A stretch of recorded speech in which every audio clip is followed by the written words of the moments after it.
Welcome to the Womanhood podcast. I'm your host, Shannon, somatic and energetic integration specialist for women, founder of Somatic Body and creatress of the SomaCycle method and the Feminine Harmony program. And I'm here to inspire you to reclaim your rhythms, remember your wisdom, and root into your womanhood. Each week, I'll be discussing topics centered around our womanhood from a multifaceted somatic and energetic viewpoint, weaving together both science with spirituality and masculinity with femininity. We'll be talking cyclical natures and rhythms, intuition, instincts, ancient womb wisdom, and grounded embodiment strategies. Find yourself a cozy space and let's get started.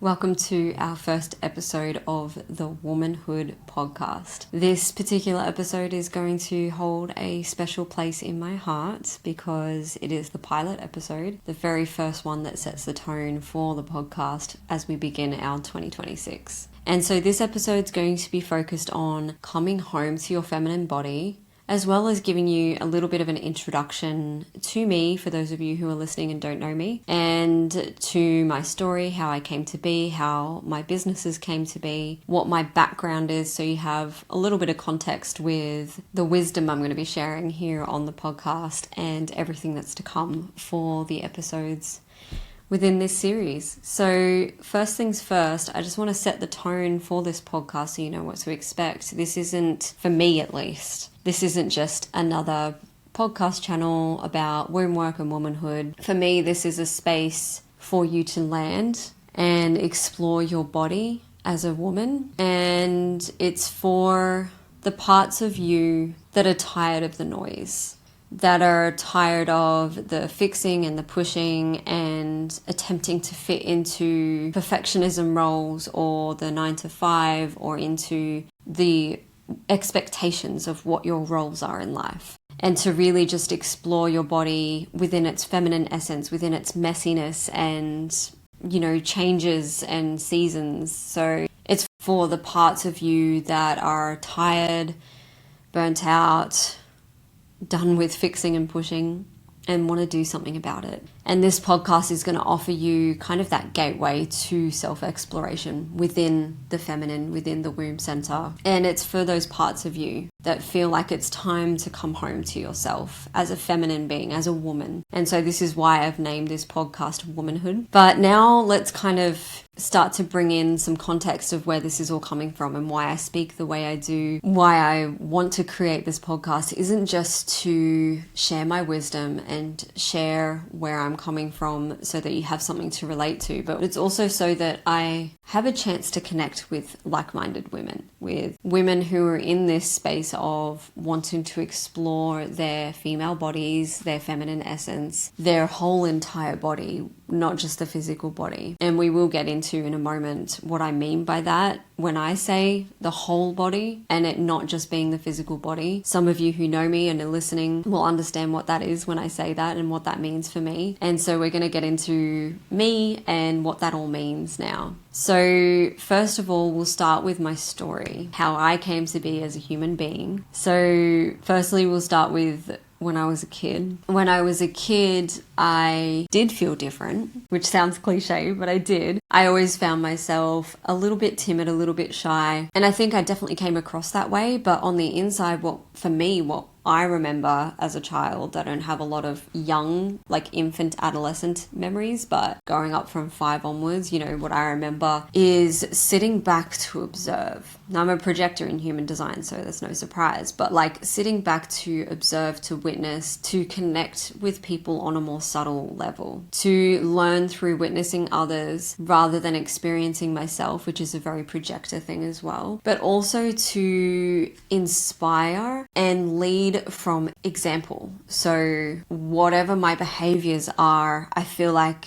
those who are receptive to it and in tune with it will also pick up on it and resonate and be, you know, magnetized to it. And so that's the way I've always felt, is like being invited and inviting people in a more subtle way is kind of how I operate, and that's how I was as a child. I would really learn and expand my consciousness, my awareness, my ideologies, my beliefs by observing others and then going through and living that and embodying that myself. And so as a kid, yeah, I was pretty timid. And then as I grew into like pre-teenhood, what I remember is being a little more funny and dorky and out there, a bit of a goof and a real larrikin, but only in a sacred, safe space. So only with those people I felt safest with would I share that real playfulness and silliness with. And I feel like, yeah, from there I was always really observant, really tuned in on people, and really good at wanting to know how I could serve them and therefore how they could serve me. So starting to understand them as well, where that energetic exchange would be reciprocated is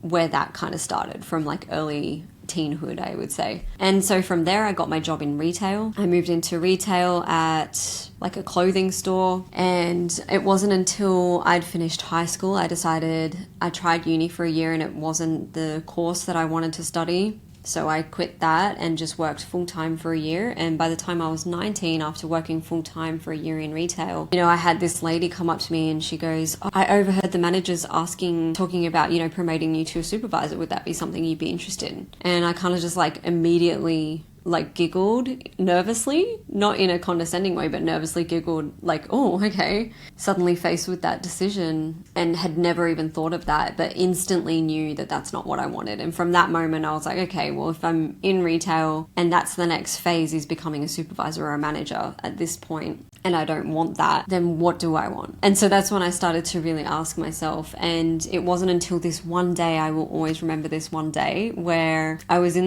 working in a ladies' clothing section, and this beautiful elderly lady who had a vision impairment needed some help with trying on some clothes. And I really enjoyed it. It was really fun. I got to lead her around and describe colors and textures and feelings of materials and kind of get to know what she wanted and to observe her. Again, that's what I love doing, is to observe people and understand what it is that they need. And it's funny because at that point in time, being a young person, being, naive, still finding myself and still being in that kind of teenhood, didn't realize at the time that that's what I loved to do until that moment. But I had at that point had a lot of people coming up to me and saying, oh, you'd make a great PA. You just really understand what people need, and then you're able to provide that for them. And then it wasn't until after that and I developed into my mid-20s that people started going, oh, wow, because, I started developing into my career, into myself more. Oh, wow, you really hold space beautifully. You're such a nurturer. So it kind of went from you'd make a great PA, practical, until that pivotal moment where I was there serving this elderly lady, helping her try on clothes. I took her to the counter, helped her check out, sent her on her way, said goodbye, made sure her caretaker was there with her to escort her out of the shop. And then this lady behind the counter, one of my work friends, she's like, you're really good at that. And I was like, good at what? And she goes, helping people. You should do something in that. I know you're exploring what you want to do and you're not going to be at this job for long. And she's like, you should look into things that help people, because I really saw your soul light up. And I love that she said that, because then I went home and spoke to my mum. My mum and I are really close, and I kind of brought that up with her, and she goes, well, you always used to love sitting on my pelvis. She would be face down on the beds at school holidays. I'd sit on her bottom, on the back of her pelvis, and when I was little, obviously not heavy weighted, and I would massage her back with essential oils and beautiful music in the background. And I loved doing that for pocket money with my mum. And she's like, why don't you just start there? So I started with a Surtforeign Swedish massage, met some soul sisters who to this day are still my long life friends, going on 13 or 14 years now. And from there it went into remedial massage, then myotherapy, and then from there into chiro school. And so throughout my 20s was this big journey of learning about the biology of the body and learning hands-on therapy and learning how to help people in a clinical setting. And I really loved connecting with people, understanding what it is that they need, but also learning how to read their bodies, what their bodies needed, and being able to provide that for them and see the difference from when they came in to when they walked out was such a empowering and rewarding job. And I wouldn't change a thing. But then it did get to the point where after that, coming into my Saturn return, my late 20s, amidst the pandemic, And amidst all the changes that we all went through, you know, it was big, you know, impact for everybody on such an individual level and as well as a, you know, collective level. And for me, going through those changes, it ended up with me realizing that after almost 10 years of clinical practice and studying the human body for so long and so intensely, like chiropractic school is very intense, I got to the start of my 4th year in chiropractic and everything shut down and I had a break from work. I couldn't work either. So my whole life kind of crumbled before me. There was no work because it was hands-on therapy in such a small combined space. So they stopped that for, I think it was 2 months.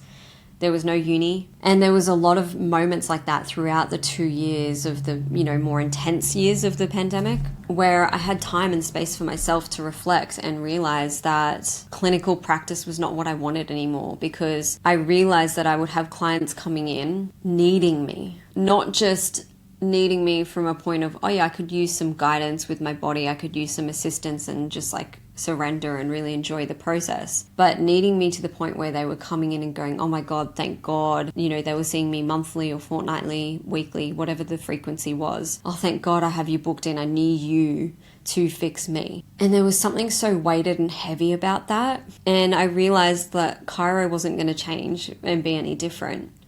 People would still be coming in because I worked through myotherapy. As a myotherapist, I worked hands-on in chiropractic clinics, and so I saw that those frequency of like return and see me every week, every 2 weeks, sometimes 2 times a week, every month, there was that reliance of people, yes, relying on someone who knows their craft. Yes, 100%. I'm not shooting down anyone in the industry. I've been there, and it's amazing. The work you do for people is amazing, and the amount of effort you've gone through to learn that wisdom is really sacred and beautiful. But for me, it just felt like a density to hold space for someone in that way, where they relied on me so much, so heavily to fix their bodies, when in actual fact we all have that capability within ourselves. And amidst that background, there wasn't just that going on, there was also a real surface level, I looked great, but like depth to my own physical body healing and the way my body was presenting throughout my 20s as well. You know, I had a cancer scare in my early 20s, around 21, because I was working 3 jobs. I had a similar thing happen when I was going through chiro school. I went through so much stress that I had all this gut dysbiosis and all these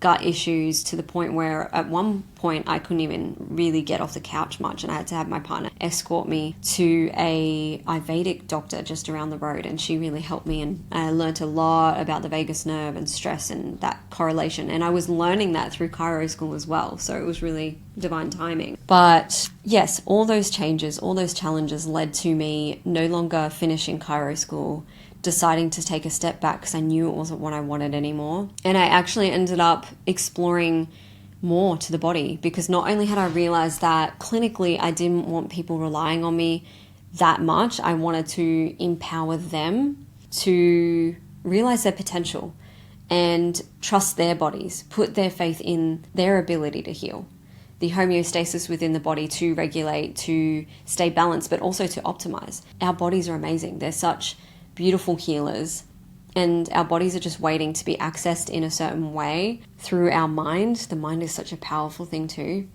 And when I realized that, I think I kind of intuitively started to want to explore things outside of just the human biology and everything I had learned through massage school, myotherapy, chiropractics. I wanted to step away from just pure biology and physicality of the physical body and to explore more.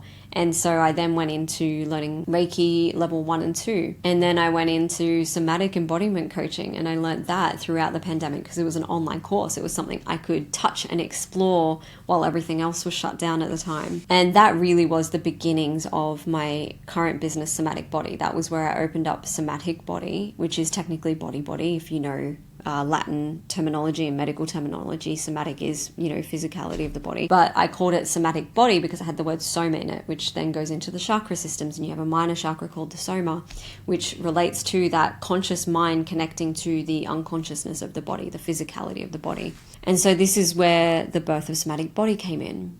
And then from there, I went on to learning womb hara massage. And this was another huge pivotal moment, just like the moment I had in my retail store moment with that elderly woman who was vision impaired. Because womb hara was an intensive 5-day hands-on course. And it was the first time, I will never forget this, and I'm so grateful for it. It was the first time, and it was the first day out of the 5 days of the course where I arrived fully and felt, thanks to my somatic training, somatically, and I was fully embodying that feeling and that sense of home in my career.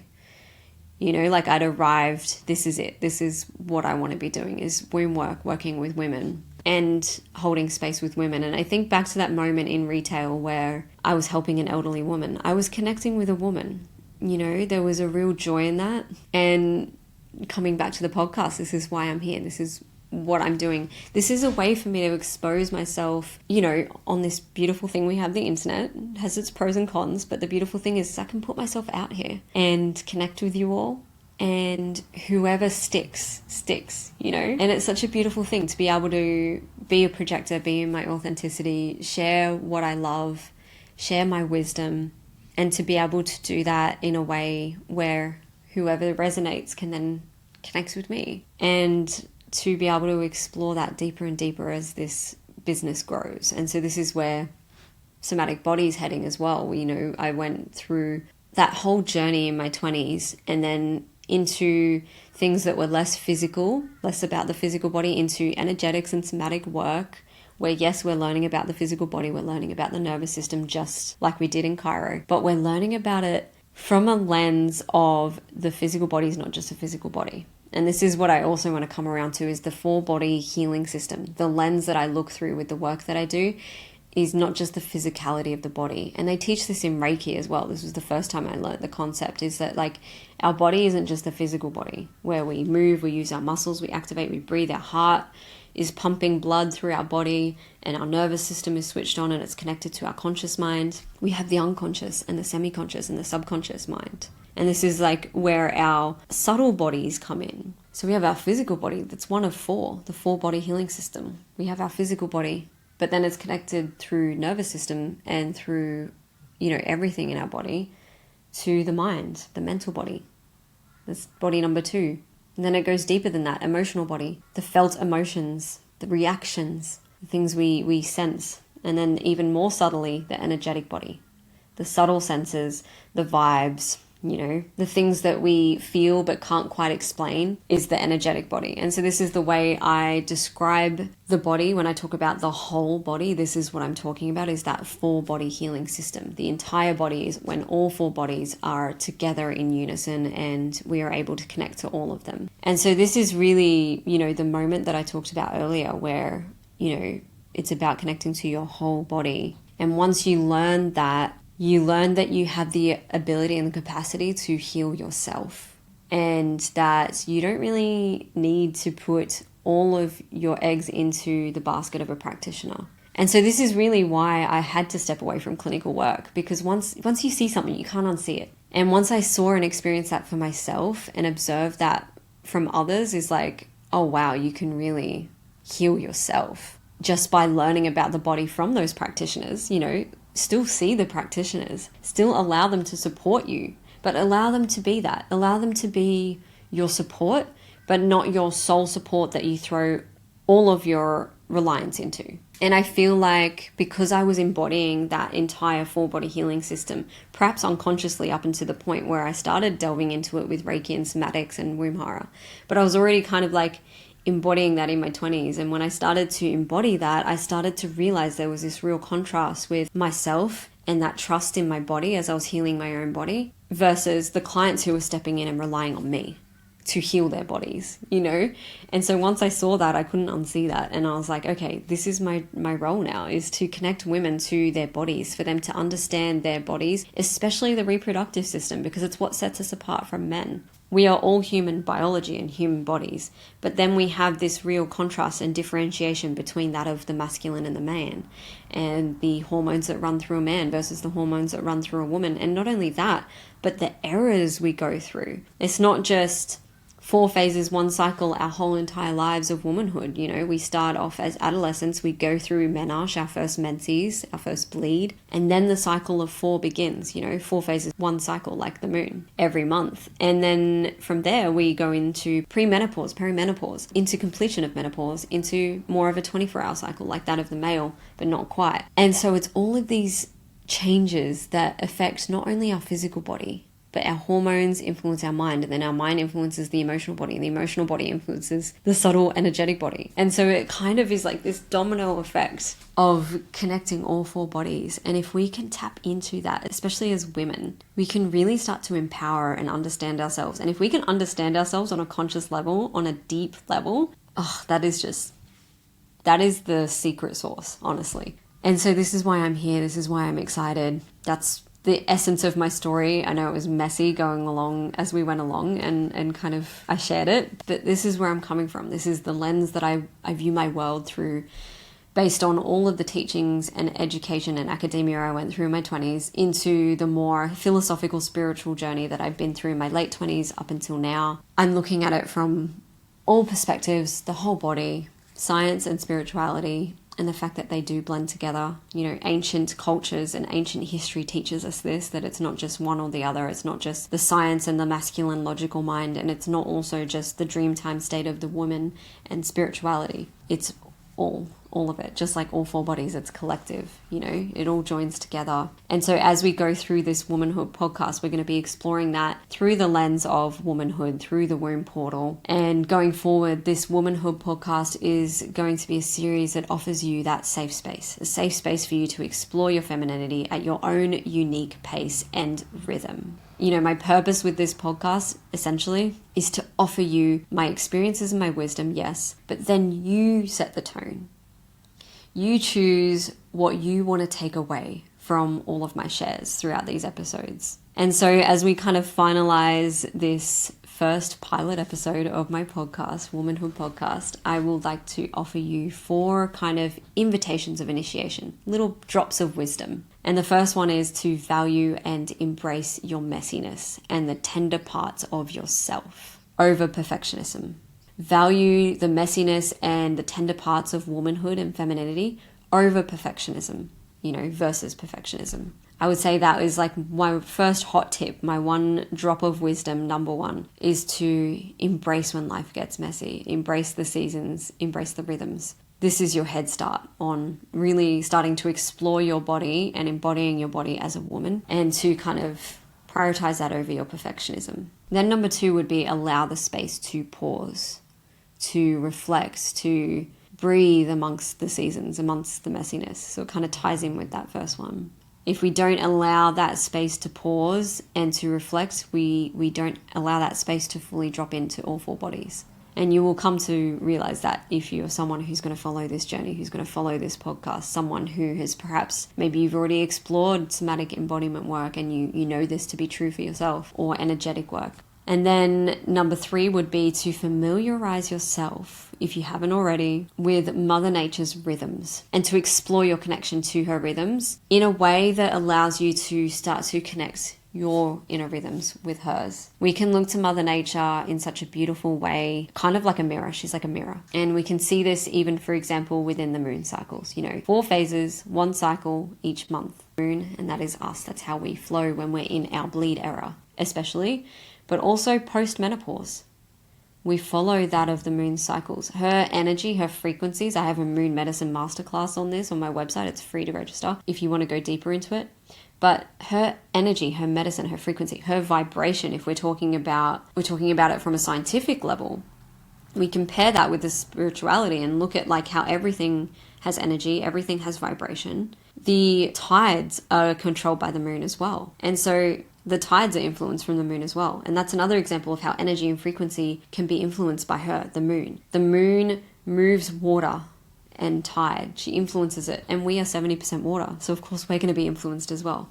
But also on an astrological level, we have the moon influencing the emotional body, the emotive body, which we are very emotional beings as women. You know, our womb space is where our sacral chakra is, and that is the creation, the emotionality, passion, the drive from a feminine perspective. You know, solar plexus is also passion and drive from a masculine perspective. But we look at all these things in nature and we can really see how that they can mirror and work with us and influence us and vice versa. And so that's number 3. Familiarize yourself with Mother Nature in whatever way you feel called to. Look at her rhythms and start to explore your connection to her rhythms via your own rhythms. And then number 4, prioritize and connect with like-minded women who make you feel safe, seen, supported, and accepted. That is like number 1.